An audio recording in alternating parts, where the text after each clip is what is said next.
My guys, reka twigarukire muri ya nkuru yacu umusore w'umukire analysis, tugende tureba ibirimo kugenda biyiberamo kugeza uyu munsi. Nguhaye ikaze wowe udukurikira umunsi ku munsi, kuri mikoro muri kumwe nanjye James Legend wamamaye, abakurikirana inkuru mukayirangiza 5/5 muraza kuryoherwa mu buryo budasanzwe. Reka ntangire iyi nkuru hanyuma nawe utega amatwi kugira ngo uze kuryoherwa. Kamariza, ubugambanyi bwawe. Uhora ugambanira uyu musore MK, koko nta nubwo utekereza, nta nubwo ugira umutima w'impuhwe. Iyo ugambanira umusore udafite icyo atwaye, utaragize icyo agutwara na buhoro, nta nubwo utekereza basi wenda ngo uvuge uti nakabaye muhaye amahoro nibura ubuzima bwe bukagenda neza.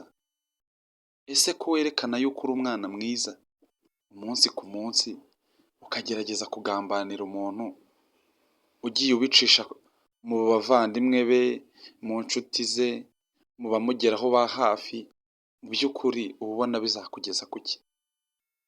Ndakugaye aho ngaho.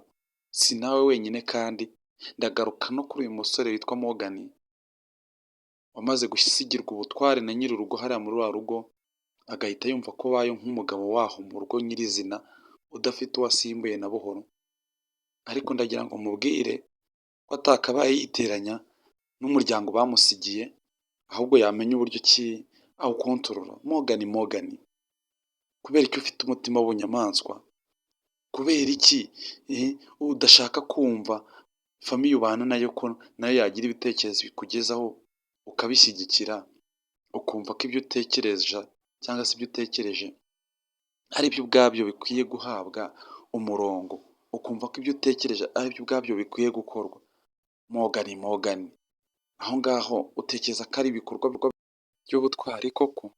No, aho nawe ndakugaye rwose. MK, ukomeze utekereze kure, hanyuma ufokasinge ku byo ukora nubwo bitakoroheye. MK, gusa ujye wibukamo no gusenga, kubera yuko buriya Imana irafasha. Ikindi ugire amakenga ku bantu muri kumwe, kuko nabo bamwe muri bo ntago ari beza.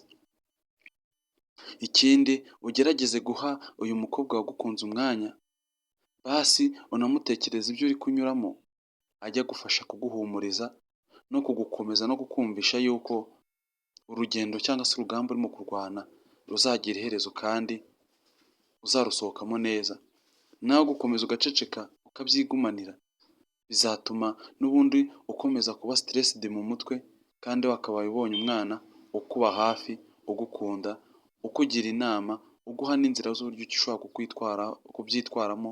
Byongeye ko azi Morgan mbere y'uko umumenya, uko byagenda kose hari ibibi azi kuri Morgan. Hanyuma rero n'uwawe mukobwa Diane, gukunda ntago ari icyaha. Komeza wikundire umutipe, nugira amahirwe wenda bizaguhira, ariko nibitanaguhira uzihangane, kuko abo dukunze bose ntago ariko badukunda, kandi iyo batadukunze ntago biba bigomba kutwangiriza ubuzima. Gusa ntago haburaho wenda kubabara, ariko umuntu aba agomba kwihangana. Uyu mushiki wa MK nawe mugarukeho, areke gukomeza kumva amabwire y'uyu mukobwa Kamariza, kuko Kamariza nta cyiza ashakira umuryango wabo, uretse ahubwo kubadoropinga akabatesha umutwe. Mwakoze gutega amatwi cyangwa se gukurikira inkuru yacu, ndabakunda cyane. Imana y'u Rwanda ihorane namwe.